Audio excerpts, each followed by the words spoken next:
In the idyllic town of Greenfield, nestled among rolling hills and verdant landscapes, the Reynolds family had long been a symbol of affluence and success.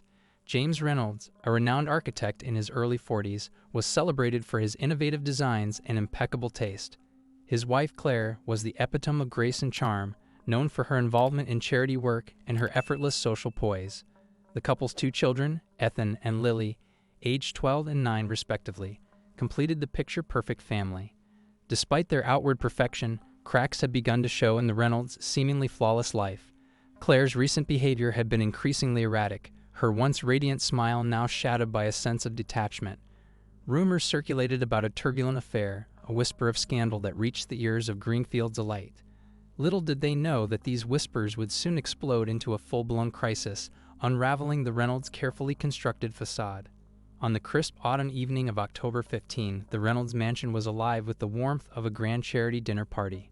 The sprawling estate, with its elegantly decorated ballroom and twinkling chandeliers, was the perfect setting for an event that showcased the town's elite. The party was organized to support a local children's charity, and Claire, as always, was at the center of the festivities, mingling with guests and ensuring the evening ran smoothly. James, impeccably dressed in a tailored tuxedo, played the role of the gracious host. At 42, he was a man of stature and influence, known not only for his architectural prowess, but also for his calm and composed demeanor. His striking features and sharp intellect made him a respected figure in the community. Despite the laughter and clinking glasses around him, James could not shake the growing unease in his heart. He yet noticed Claire's increasing distance, her occasional glances towards the door, as if waiting for someone. As the evening progressed, James could not ignore the feeling that something was terribly wrong. Claire, who was usually the life of the party, seemed preoccupied. Her interactions were curt, and her eyes betrayed a sense of resignation. The guests, oblivious to the underlying tension, enjoyed the night's festivities, while James' anxiety grew with every passing hour. At around 11 o'clock, after the guests had been served a sumptuous dinner and the first round of speeches had been delivered, Claire took to the center of the ballroom to make an announcement. Her voice, normally so warm and inviting, now held a cold, distant edge. She announced that she would be leaving James for Michael Hayes, a local artist with whom she had been having a secret affair. The room fell silent as the gravity of her words sank in. Gasps and murmurs of disbelief rippled through the crowd. The announcement was a public spectacle of betrayal that left James in stunned silence. He struggled to maintain his composure as Claire walked off the stage, her gaze fixed firmly ahead. The guests, unsure of how to respond, exchanged uncomfortable glances and murmured among themselves. After the announcement, Claire retreated to her private study. The study, a cozy yet sophisticated room with leather-bound books and rich mahogany furniture, was Claire's sanctuary, a place where she often sought solace from the outside world. James, still grappling with the shock of the evening, attempted to salvage the party's atmosphere, but the night had been irreparably altered. The next morning, the tranquility of the Reynolds estate was shattered. Claire's body was discovered in her study, lifeless and cold. The police were summoned, and the mansion was soon swarming with law enforcement officials and forensic experts. Claire had been strangled with a silk scarf, a garment that had once belonged to her, found tightly knotted around her neck. Detective Alice Grant, a seasoned investigator in her mid-30s with a reputation for solving high-profile cases, arrived at the scene. With her keen eye for detail and analytical mind, she began her investigation. The crime scene was meticulously examined, and initial evidence pointed towards a tragic crime of passion. As Alice began her inquiry, the list of potential suspects was as complicated as it was troubling. James, despite his evident shock and grief, was the primary suspect.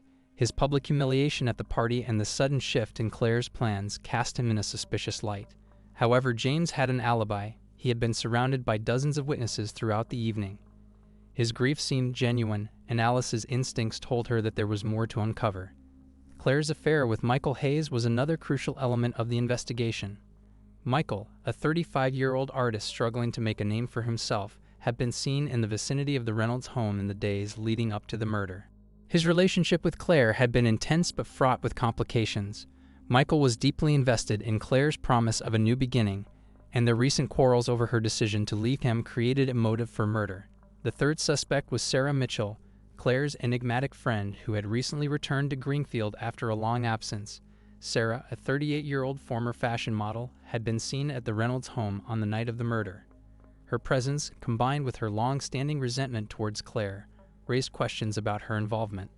As Detective Grant pieced together the events of the night, she confronted the shocking reality that the perfect facade of the Reynolds family was a mere illusion. Behind the smiles and polite conversation lay a web of deceit and betrayal. Claire's announcement had exposed not just a personal scandal but also a deeper layer of intrigue that would take Alice Grant on a journey through the darkest corners of human emotion and motive. The investigation had only just begun, and Alice knew that the road ahead would be filled with twists and turns. The perfect facade of the Reynolds family had been shattered, and beneath the surface, the true story of jealousy, betrayal, and murder awaited discovery. Detective Alice Grant spent the following days immersing herself in the labyrinthine details of the Reynolds case. The once pristine image of the Reynolds family had been irrevocably tarnished, and the facade of their perfect life had crumbled under the weight of Claire's shocking announcement and subsequent murder. Alice knew that to unravel this case, she needed to delve deep into the lives of those involved. The Reynolds estate, once a symbol of opulence, now seemed to harbor an unsettling stillness. Alice began by revisiting the crime scene. The study, Claire's private refuge, had been thoroughly processed by forensic teams. The silk scarf used to strangle Claire had been carefully examined. It bore no fingerprints, and the only evidence was the faint trace of a rare perfume, a detail that would later prove crucial. James Reynolds, despite his public grief, was an enigma Alice was determined to understand. His demeanor at the party, a mixture of shock and strained composure, had left many questions unanswered. At 42, James had built a reputation for his architectural prowess and social grace. However, Alice sensed a deeper turmoil beneath his polished exterior. Alice arranged for an extended interview with James at the local police station. James arrived, his face a mask of sorrow and fatigue. His sharp features, once admired, now appeared haggard and worn. He recounted the events of the party, his voice wavering as he described Claire's announcement and his subsequent attempts to maintain some semblance of normalcy. James spoke with a mix of anger and resignation about Claire's decision to leave him for Michael Hayes. He revealed that their marriage had been troubled for months, but he had hoped they could resolve their issues. James' alibi, being surrounded by guests and participating in various activities throughout the evening, was corroborated by several witnesses. Yet the nature of his strained relationship with Claire and his emotional state raised suspicions. Alice probed deeper into James's financial and personal affairs. James was found to be financially secure, with no evidence of recent stress or difficulties. His professional and personal life seemed stable, except for the recent upheaval in his marriage. James' reaction to Claire's affair and subsequent murder was consistent with a man betrayed and heartbroken, but Alice remained wary. The motive of a grieving husband was common, but James's seemingly genuine sorrow did not absolve him of suspicion. The second key figure in the investigation was Michael Hayes, a 35-year-old artist whose financial struggles and intense relationship with Claire had put him in the spotlight. Michael's career as an artist was struggling. He was known for his talent but lacked the commercial success to match. His affair with Claire had been his chance at a new beginning. But Claire's sudden decision to leave him had left him desperate and volatile. Alice interviewed Michael at his modest studio, a stark contrast to the opulence of the Reynolds estate. The studio was cluttered with unfinished canvases and scattered brushes, reflecting Michael's turbulent state of mind. Michael was agitated and defensive, his eyes betraying a deep sense of frustration. Michael recounted his relationship with Claire, describing it as passionate and tumultuous. He admitted to having had several arguments with Claire over her reluctance to commit to their future together. The day before Claire's murder, they had a particularly heated argument, which Michael claimed was an expression of his frustration over her indecision. His alibi for the night of the murder was supported by several people who had seen him at an art gallery opening. However, his emotional instability and desperate circumstances made him a compelling suspect. Alice discovered that Michael had been promised a significant financial investment from Claire, which was abruptly withdrawn just before her death. This revelation added a layer of motive. Michael could have been driven to violence by his mounting debts and shattered dreams. Yet, despite the circumstantial evidence, Michael's alibi appeared solid, and there were no direct links to the crime scene. The third suspect, Sarah Mitchell, was a 38-year-old former fashion model whose return to Greenfield had been marked by intrigue and whispers. Sarah had been Claire's close friend in the past, but her sudden reappearance had raised questions. Her recent presence at the Reynolds home on the night of the murder added to the growing complexity of the case. Alice arranged an interview with Sarah at her modest rented apartment.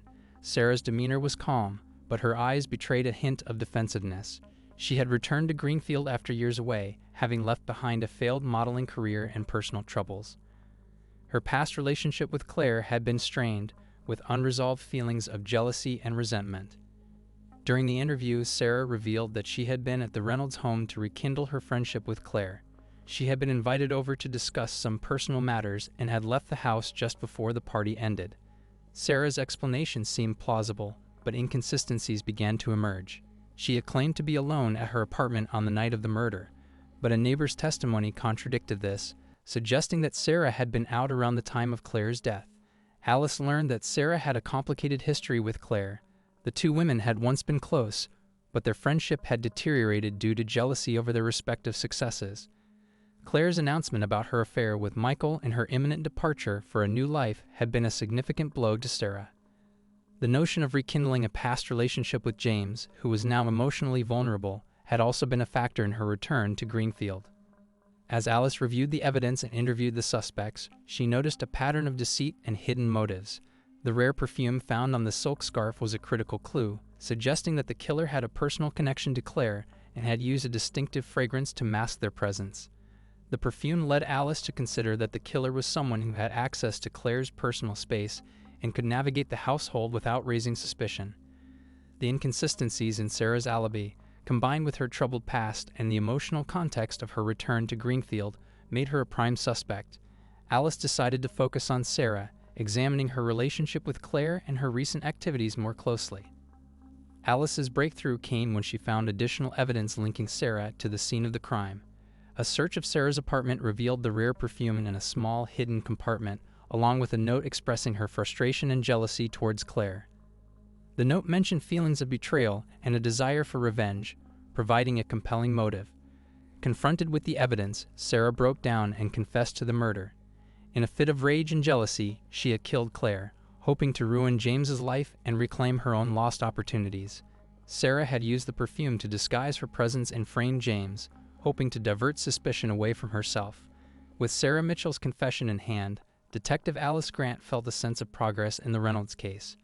Yet as she delved deeper into Sarah's motivations and actions, she began to question whether the case was truly closed or if there were still unresolved pieces of the puzzle. The complexities of human emotions and relationships often reveal hidden layers, and Alice was determined to uncover every aspect of the truth. Sarah had confessed to strangling Claire with a silk scarf and using her rare perfume to obscure her involvement. The confession seemed straightforward, but Alice's experience told her that things were rarely as simple as they appeared. The details of Sarah's motives and her actions leading up to the murder were critical to understanding the full story. Alice took a closer look at Sarah's confession and the evidence that had led to it. Sarah had claimed that Claire's announcement of her departure with Michael Hayes had driven her to act out of jealousy and desperation. The note found in Sarah's apartment, expressing her anger and betrayal, was damning, but Alice was keenly aware of the potential for additional motivations or accomplices. Alice revisited Sarah's statements and the evidence with a critical eye. She examined Sarah's whereabouts on the night of the murder, cross-referencing her movements with witness statements and the timeline of Claire's death. The contradictions in Sarah's alibi and her sudden reappearance in Greenfield pointed to a complex web of deceit. The rare perfume found on the scarf used to strangle Claire was indeed linked to Sarah, but Alice wondered if there might be more to the story. Sarah's confession had come under intense interrogation, and while it was consistent with the evidence, Alice was concerned that there might be more hidden motives or an accomplice involved. Alice decided to re-interview key witnesses and examine additional evidence. She spoke again with James Reynolds, who had been remarkably stoic in the face of the revelations about Sarah. His demeanor, though calm, was laced with an underlying tension. Alice noted that James' composure seemed almost too perfect, raising questions about whether he had been hiding something. In her conversations with James, Alice focused on inconsistencies and probing deeper into his relationship with Sarah. James revealed that he had known Sarah from his past and that their relationship had been distant but cordial. However, Alice noticed a subtle shift in James's behavior when she questioned him about Sarah's recent return to Greenfield and her sudden presence at the Reynolds home. James' reaction suggested that he was aware of more than he had previously admitted. Alice's instincts told her that James might have played a more significant role in the case than he had initially let on. Her suspicions grew stronger when she learned about James's financial troubles that he had kept hidden from the public eye. The financial strain and the pressure of his public image created a volatile mix that Alice felt was worth exploring further. Alice decided to investigate James's financial records and found discrepancies that suggested he had been struggling with debts. The recent upheaval in his life, coupled with the stress of Claire's affair and her announcement, added another layer of complexity to the case. Alice suspected that James might have been involved in orchestrating the murder, using Sarah as a scapegoat to divert suspicion. The breakthrough came when Alice discovered a crucial piece of evidence, a set of hidden communications between James and Sarah. The communications revealed that James had been in contact with Sarah leading up to Claire's murder. The messages suggested that James had been manipulating Sarah's emotions and using her jealousy to his advantage. In the messages, James had promised Sarah a financial reward and emotional support if she could ensure Claire's departure from their lives. The plan had been to use Sarah's resentment and feelings of betrayal to orchestrate the murder and frame James, thereby removing Claire and eliminating a potential source of financial and emotional strain. Confronted with this evidence, James's facade crumbled. He confessed that he had been involved in plotting Claire's murder, but had used Sarah as a pawn in his scheme. James had intended to frame Sarah and make it appear as if she was acting out of personal vendetta, while he sought to benefit from Claire's death and alleviate his financial woes. With James's confession, the case took a dramatic turn. The truth behind Claire's murder was revealed to be a meticulously orchestrated plan involving deceit, manipulation, and hidden motives. James's confession exposed the darker side of his character and his willingness to go to extreme lengths to preserve his public image and financial stability. Sarah's role in the murder, though initially portrayed as the sole perpetrator, was revealed to be the result of manipulation and exploitation. Her feelings of jealousy and anger had been manipulated by James, who had used her as a convenient scapegoat to cover up his own involvement. The final confrontation took place in the courtroom, where the truth was laid bare before a stunned audience. James Reynolds was found guilty of orchestrating Claire's murder and manipulating Sarah into taking the fall. Sarah was sentenced for her role in the crime, but the court recognized the extent to which she had been manipulated and pressured. In the wake of the trial, the Reynolds family's life was forever changed. James's conviction and the revelation of his actions brought a sense of closure to Claire's murder, but the emotional scars left behind were deep. The community of Greenfield was left to grapple with the shocking truth about the once revered Reynolds family and the betrayal that had shattered their perfect facade. Alice Grant, having solved the case, was left to reflect on the complexities of human nature and the lengths to which people could go to preserve their lives and reputations. The case had been a stark reminder of the hidden depths of jealousy, manipulation, and deception that could lie beneath the surface of seemingly perfect lives.